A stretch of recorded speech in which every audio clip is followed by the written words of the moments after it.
नमस्ते, मैं doctor Sunil Pawar, gastroenterologist और लीवर स्पेशलिस्ट, पुणे विमान नगर यहाँ पे प्रैक्टिस करता हूँ। यह चैनल मैंने पेट और पेट के संबंधित बीमारियों की जानकारी के लिए बनाया है। अगर आपको रेगुलर अपडेट्स चाहिए तो सब्सक्राइब करें और बेल आइकन पे क्लिक करें। आज का टॉपिक है CPR, जिसे हम कार्डियोपल्मोनरी रिससिटेशन कहते हैं। जैसे कि इसका नेम है, कार्डियो मतलब हार्ट, पल्मोनरी मतलब लंग्स। हार्ट और लंग का रिससिटेशन ये एक इमरजेंसी लाइफ सेविंग प्रोसीजर है जो कि हर एक व्यक्ति को आनी चाहिए। इसकी ज़रूरत कब पड़ती है? अगर कोई व्यक्ति कोलैप्स हो गया है, रिस्पॉन्स नहीं दे रहा है, ब्रीदिंग नहीं हो रही है या पल्स नहीं आ रही है, तो ऐसे व्यक्ति में अगर हम CPR करें तो उस व्यक्ति को 2 to 3 टाइम्स जान बचने की संभावना है। CPR बच्चों में, बूढ़ों में या जवान किसी भी व्यक्ति को इसकी ज़रूरत पड़ सकती है। आप पार्क में हैं, आप रोड पे हैं, आप आपके हाउसिंग सोसाइटी में हैं, आप आपके ऑर्गेनाइजेशन में हैं, कहीं पर भी अगर कोई व्यक्ति सडनली कोलैप्स हो जाता है तो CPR जानना और CPR कैसे करते हैं ये सीखना बहुत इम्पॉर्टेंट है। इसके 3 महत्वपूर्ण स्टेप्स होते हैं। एक जिसमें पहले तो हमें वी हैव टू आस्क, हमें जो कोलैप्स होता है आदमी उसको पूछना है कि आप कैसे हो। सेकंड है उनका ब्रीदिंग चेक करें। ब्रीदिंग आप कैसे चेक कर सकते हैं? एक तो आपका हाथ उनके नाक के पास रखिए, वो ब्रीथ कर रहे हैं कि नहीं, और चेस्ट का मूवमेंट हो रहा है कि नहीं वो देखें। तीसरा है उनका पल्स देखें। जनरली पल्स देखने के लिए नेक के अंदरूनी हिस्से में थोड़ा प्रेस करेंगे तो हमें समझेगा कि उनका पल्स चालू है या नहीं। अगर ये तीनों नहीं है तो आप इमीडिएटली फ़ोन करें नज़दीकी हॉस्पिटल में या किसी को हेल्प के लिए फ़ोन करें और आप सेकंड स्टेप की तरफ जाएंगे।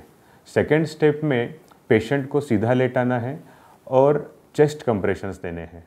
चेस्ट कंप्रेशंस देने के लिए एज के डिपेंड्स अपॉन मेथड रहती है। अगर कोई एडल्ट है या ओल्ड है तो हमें बोथ हैंड्स यूज़ करने होते हैं, जो कि इस तरह यूज़ करने हैं या इस तरह, विच आपका डोमिनेंट हैंड कौन सा है। आपका डोमिनेंट हैंड अगर राइट हैंड है तो राइट हैंड नीचे रख के आपको इस तरह से करना है। हील रिस्ट के जस्ट यहाँ पे इस पार्ट को, पाम के हील के पार्ट को हमें यूज़ करना है और पेशेंट के दोनों निपल्स के बीच में हमें प्रेस करके चेस्ट कंप्रेशन देने हैं। इस वक्त हमें हमारे एल्बो भी स्ट्रेट रखने होते हैं और हमारा शोल्डर टू रिस्ट एक ही लेवल पे चाहिए, 90 डिग्रीज टू द ग्राउंड चाहिए। और इसमें चेस्ट कंप्रेशंस अराउंड 100 to 120 पर मिनट देने होते हैं। हमेशा याद रखें कि चेस्ट कंप्रेशन जब देते हैं तो चेस्ट वापस से ऊपर आए तभी नेक्स्ट कंप्रेशन दे। थर्ड स्टेप है जिसमें रेस्क्यू ब्रेथ्स बोलते हैं हम, जिसमें हर 30 कंप्रेशन के बाद एटलीस्ट 2 रेस्क्यू ब्रेथ्स देने होते हैं। तो there are 2 types of CPR। जिसमें रेस्क्यू ब्रेथ नहीं दी जाती है उसको हैंड्स ओनली CPR कहा जाता है, जो कि हमने अभी डिस्कस किया।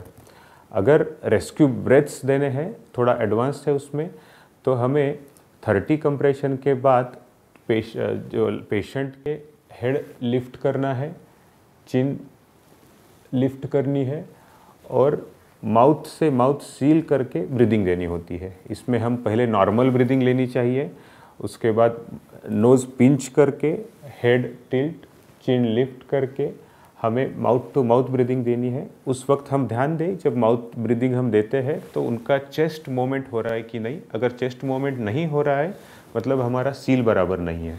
अगर आप सोसाइटी में हैं, आपका ऑर्गेनाइजेशन है, आपका ऑफिस है, उस सिनारियो में हमें bag mask, oxygen cylinder, stretcher ये रखना काफ़ी हेल्पफुल रहता है। उसमें अगर 2 व्यक्ति है तो एक व्यक्ति बैग और मास्क के साथ रेस्क्यू ब्रेथ्स कंटिन्यू दे सकता है और दूसरा चेस्ट कंप्रेशन दे सकता है। 15 to 20 मिनट्स या 30 मिनट्स में जब कोई एम्बुलेंस आ जाए या मेडिकल एक्सपर्ट हेल्प आ जाए, तब तक अगर हम 15 to 30 मिनट्स अगर हम CPR देते हैं तो पेशेंट की लाइफ बचने के चांसेस ऑलमोस्ट 2 to 3 टाइम्स बढ़ जाती है। सो इन समरी, अगर कोई कोलैप्स होता है, सडनली ब्रीदिंग स्टॉप हो गई है, हार्ट बीट बंद हो गए हैं, तो सबसे पहले हमें ABP कॉल, मतलब ask the patient how is he. Second, उनका ब्रीदिंग देखिए। थर्ड, उनकी पल्स देखिए। और इमीडिएटली अगर ये तीनों भी काम नहीं कर रहे तो फ़ोन करिए किसी को, तो हेल्प के लिए बुलाइए। सेकेंड, हमें चेस्ट कंप्रेशंस देने हैं जो कि 100 to 120 पर मिनट से होने चाहिए। और थर्ड है रेस्क्यू ब्रेथ्स, जिसमें 30 कंप्रेशन के बाद 2 रेस्क्यू ब्रेथ देने हैं।